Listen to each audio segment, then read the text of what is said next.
Today on this retrospective for the Faceless Ones Part 5, we shall be reading about from the TARDIS Data Core, Doctor Who's fan wiki, about the history of the chameleons, that's the humanoid alien antagonists of this particular serial. The chameleons were an advanced humanoid race who developed a technique for stealing the identities of others. The chameleons claimed to be the most intelligent race in the universe, and that the Earth people were as intelligent as the animals of their world. A gigantic explosion on the chameleons' home planet resulted in the loss of their faces and their identities.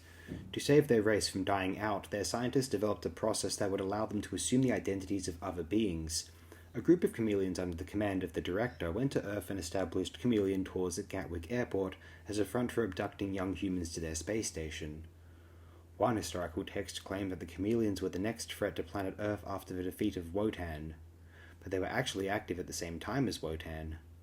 By July 1966, they had acquired 50,000 people, but before they could return to their world, they were exposed by the Second Doctor, who offered to help them find another solution to their problem in exchange for releasing the humans. During a skirmish between Blade and the director was shot and killed.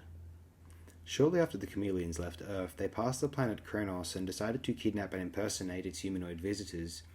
After taking their place, the transformed chameleons would return to their victims' homes for a while to avert suspicion from Krenos, then return to the chameleons' homeworld. The Sixth Doctor discovered their plan and put a stop to it.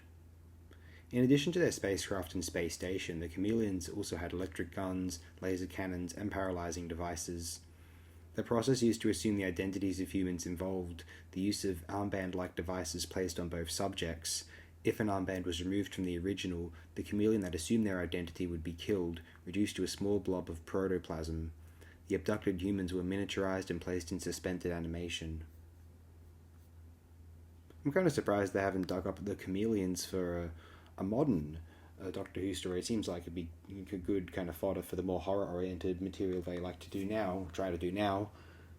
Although I suspect perhaps there were issues of them getting the Great Intelligence / the Abominable Snowmen because of the rights disputes of the creators of those, David Ellis and Malcolm Hulke, who wrote this episode, so perhaps this has something to do with that. I wouldn't be surprised. I don't know for sure, though. Because you can imagine with more resources and a more fluid and kind of sharp execution, you could really transform the concept of the Faceless Ones into just a really effective and kind of interesting visually horror story, and one where I think the script itself actually, I think, reads really well with the exception of some, meandering and, all this I think if it was just the Doctor and Jamie and you didn't have all this, what do we do with Ben and Polly, they get captured and this and that, I think you'd have a much stronger serial overall, maybe. As it stands, though, it's an excellent prototype for a couple of superior contemporary UK set, at the time, this mid-late 60s, Doctor Who serials in The Web of Fear and in The Invasion. I can imagine that if this serial is available in its entirety, especially if it was among the only Troughton serials available in its entirety, it would be considered something of a classic, even amongst the classic Doctor Who canon, or certainly of the black and white era. I think we'll close it here. Thanks again, my friends. Appreciate it immensely.